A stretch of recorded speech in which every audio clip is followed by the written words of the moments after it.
NASA ex-employee's account. During my years at NASA, the dream of exploring the stars became a tangible reality filled with detailed reports, complex data analysis, and endless meetings about future space missions. Yet, as I reveled in the scientific routine that shaped my days, a growing unease began to seep into my consciousness. There were well-kept secrets within NASA's corridors, mysteries never openly discussed, evasive questions that would emerge and vanish in the shadows before anyone could fully grasp them. It was during the harsh winter of 1990, as snowstorms blanketed the fields around the research center and the howling wind seemed to whisper dark secrets through the cracks of the windows, that my suspicion reached a critical point. The ice was not just a metaphor for the growing coldness I felt towards NASA. It was a reality that penetrated every aspect of my life. In that icy period, NASA's leadership summoned me to an unexpected meeting. The conference room, usually a vibrant place for discussing the universe's possibilities, felt strangely somber and formal. The faces of the executives were inscrutable, carved into deep professional seriousness. With a chill that mirrored the temperature outside, they announced what they called an organizational realignment, a bureaucratic term that barely masked their true intention. To them, I was no longer a dedicated scientist but a nuisance, someone whose persistent questions and bold speculations threatened to expose more than was allowed. Before we continue with more terrifying revelations, I need you to do something crucial. Subscribe now to the channel and leave your like, or else the shadows of the night may accompany you. Do not underestimate the power of the unknown. By ignoring this warning, you might become the next target of the stories we tell here. Comment below from which city you are watching so that we can see how far our dark reports are spreading. Your interaction is the only thing that keeps us safe, and perhaps you as well. Following that meeting, the hallways of the complex, where I had once walked with confident and curious strides, transformed into mazes of isolation.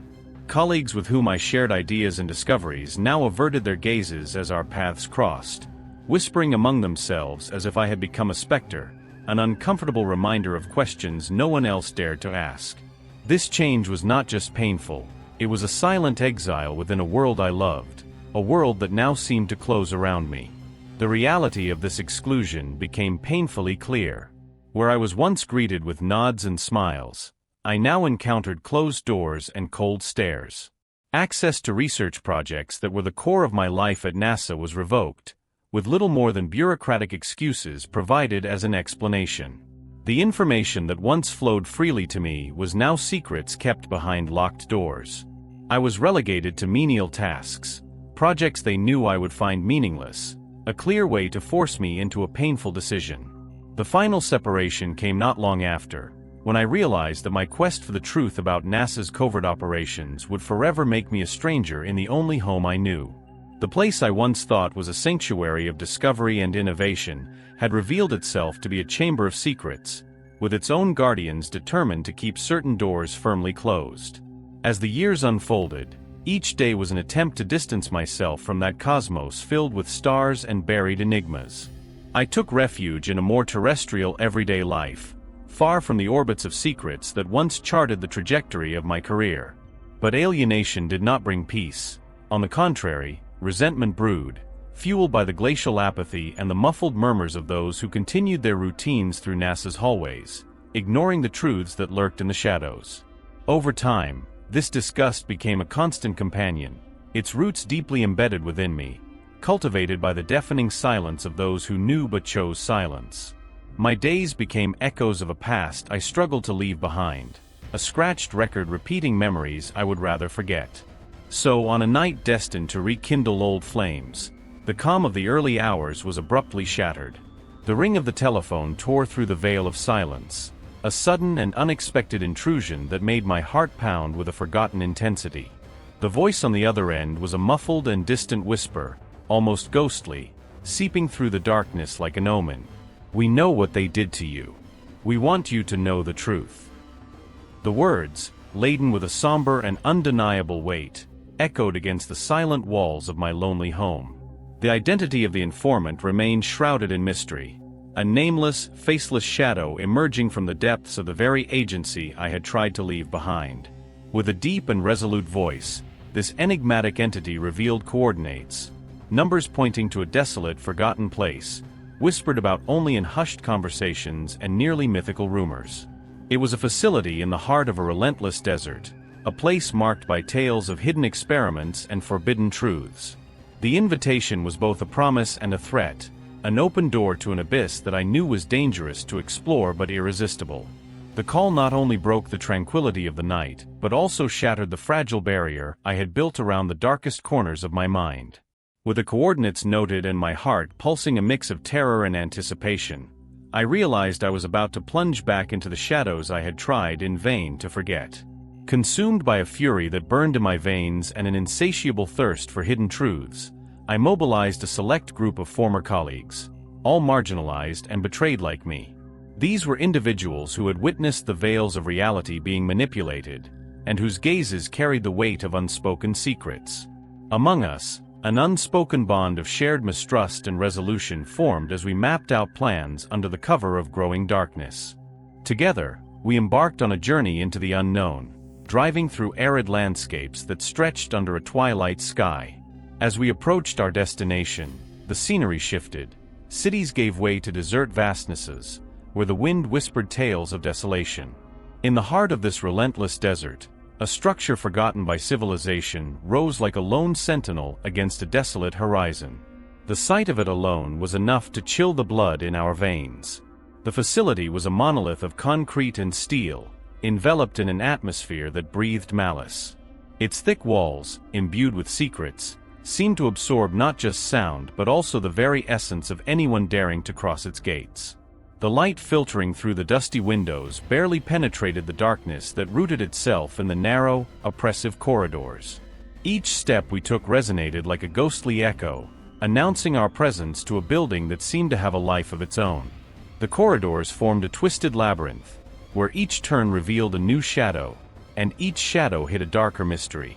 The weak, flickering lights cast a frigid glow on metallic surfaces, creating illusions of movement at the edges of our vision. It was as if the very walls breathed, their cold whispers filling the air with the promise of forgotten horrors. As we advanced, the air grew colder and the silence deeper. The feeling of being watched assailed us, a primal fear that crawled under our skin. There was something there with us, something ancient and malevolent, lurking in the shadows, watching every move with predatory interest. It wasn't just the architecture that intimidated us. It was the certainty that this abandoned structure harbored secrets far more sinister than the files and experiments we had come to seek. Each room we investigated, each door we opened, drew us deeper into the belly of this concrete nightmare, where the ghosts of buried secrets seemed poised to awaken. The dark heart of the facility was an abyss that delved far beyond the cold corridors and sealed rooms. Here, it wasn't just dead files or obsolete equipment that accumulated under layers of dust and forgetfulness. The true core of the facility pulsed with living secrets, echoes of a truth that was as volatile as it was forbidden.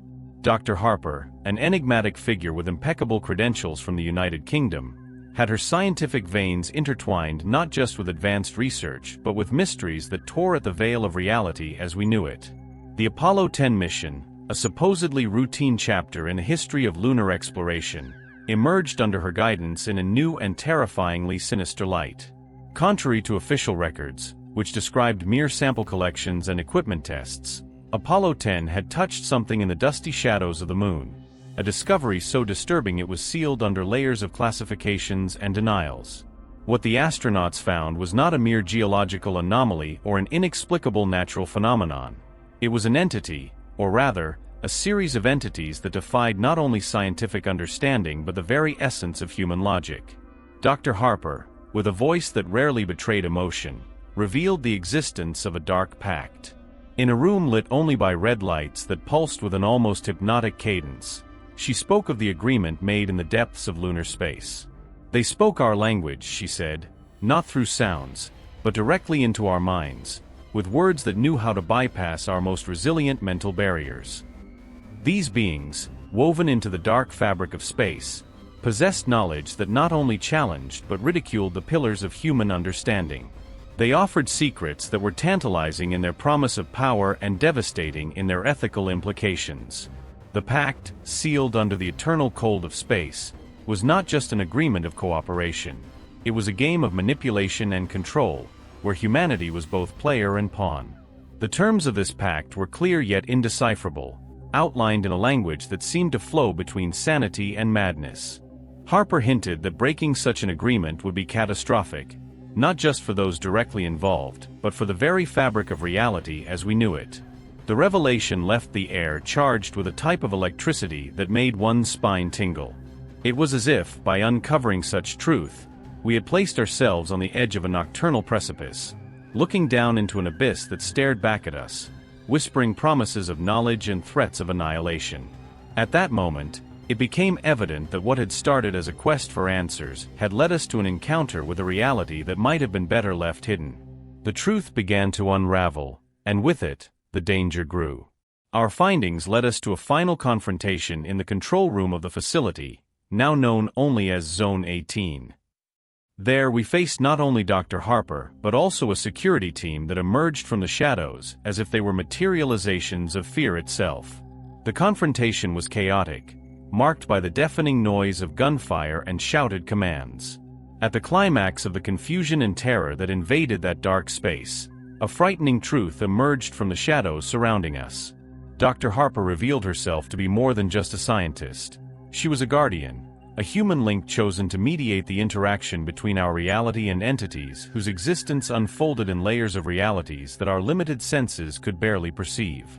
These interdimensional beings, whose contact with humanity was rooted in a pact forgotten by time, operated under rules and motivations that eluded human logic, moving between dimensions with a fluidity that defied the laws of physics as we know them. Interdimensional beings, as revealed in fragments of encoded documents and now by the cold words of Dr. Harper, were entities that existed at the intersections of time and space.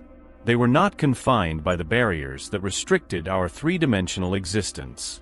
They saw the universe in ways that could turn a man into a madman if such a vision were fully understood. These creatures had the ability to alter reality around them, manipulating dimensions for their obscure purposes, and interacting with them carried unimaginable risks, as their knowledge and power could both enlighten and annihilate. The revelation that we were deeply involved in a cosmic game, manipulated by such entities and their human guardian, brought a terror that chilled our souls. We were caught, involuntary pieces on a board that transcended earthly understanding, surrounded by forces that could shatter reality with a mere thought. In this palpable despair, when it seemed that all escape routes were closed off by impenetrable walls of mysteries older than time itself, a spark of hope emerged unexpectedly. With pulses pounding with adrenaline and the weight of the inevitable looming over us, my fingers found an object buried in the dust and forgetfulness, an alien artifact, perhaps left as a safeguard or a forgotten emergency tool by the very beings who now threatened us through their pact with Dr. Harper. This device, forged in an era and reality that our studies had never touched, bore inscriptions that pulsed with a faint light, symbols that danced on the edges of comprehension, evoking an energy that felt both ancient and alarmingly powerful. With a mix of fear and determination, I activated the device at the height of our confrontation. A wave of pure, time-distorted energy expanded, distorting the air around us and opening breaches in the solid laws of physics that confined us. For a moment, the barriers between dimensions seemed to weaken, offering us an escape path as improbable as it was miraculous. As we ran through this temporally unstable corridor, each step was a palpable reminder of the terrible grandeur and imminent danger that the interdimensional beings represented, beings whose full understanding might well remain beyond human reach. With a trembling and uncertain gesture, I activated the device we found hidden in the depths of the facility. Instantly, a palpable wave of energy pulsed violently through the air, a brute force that felt alive, almost conscious. The air around us buzzed with the power of the artifact, vibrating with a sound that was both a roar and a whisper from other realities, other existences. The light it emitted was not just visible, but also tangible, a multicolored aurora of splendor that danced in waves distorting the space around it. As this force expanded, the facility's security systems failed one by one. Lights flickered frenetically. Corridors previously bathed in penumbra were now lit with involuntary strobes of emergency lights that failed to maintain their constancy. Control panels sparked, overloaded by the energy of the device. Security cameras spun chaotically, blinded by the energy waves saturating them. Human technology was not made to withstand such primordial forces, as ancient and powerful as the fabric of the universe itself. We seized this moment of absolute chaos. We ran, driven not just by the survival instinct, but also by the adrenaline of the unknown propelling us forward.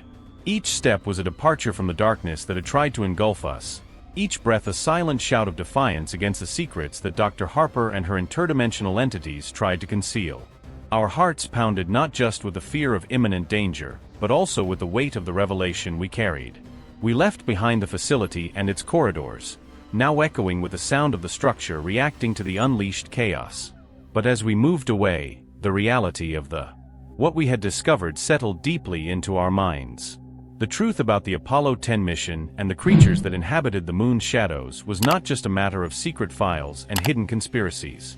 It was a living, breathing truth, an entity in itself, with capabilities and desires that defied our human understanding. These creatures, these beings from another dimension that Dr. Harper had sworn to protect, remained a mystery wrapped in layers of danger and revelations. It was a truth the world was not ready to face, a secret whose implications could redefine existence as we know it. And as we moved away, we knew that the journey ahead was far from over. The device we had activated was just the beginning, a key to doors that perhaps should have remained closed. Yet, it was too late to turn back, and each step forward took us deeper into the veil that separates the known from the unimaginable. We escaped with our lives, barely. The silhouettes of that dark facility disappeared behind us, swallowed by the vastness of the desert, but the sensation of being pursued persisted, as if the night itself breathed on our necks. Now, as I hide in the shadows of a world that still does not comprehend the danger lurking on the threshold of its perception, I feel the weight of responsibility pressing on my shoulders. The truth about the Apollo 10 mission and the interdimensional entities that Dr. Harper so zealously protected is both a burden and a blessing. Each night is spent in vigilance, deciphering the secrets we ripped from that cursed place.